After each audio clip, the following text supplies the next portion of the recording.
తర్వాత రాతి ఆయుధాలు వాడినాడని చెప్పుకుంటాం. ఇనుప పనిముట్లను వాడినాడని కూడా మనం అనుకుంటూ ఉంటాం.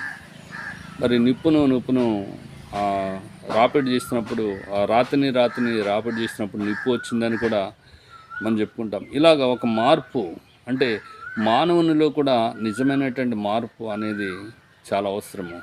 అది ఎక్కడ బాహ్య సంబంధమైనటువంటి మార్పు లేక అంతర్గతమైనటువంటి మార్పు అనేది చాలా ప్రాముఖ్యమైనటువంటిది.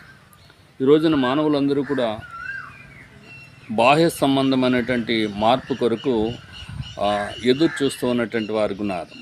బాహ్య సంబంధమైనటువంటి మార్పు ఉంటే చాలే అనుకుంటూ ఉన్నటువంటి వారు ఉన్నారు. కానీ ఇక్కడ నిజమైన మార్పు అనంటే మనం లోపల నుండి పూర్తిగా మార్చబడాలి. మన యొక్క ఆలోచన విధానము, మన యొక్క నడవడిక, మన యొక్క పద్ధతులు అవన్నీ కూడా మార్చబడవలసినటువంటి అవసరం ఉంది.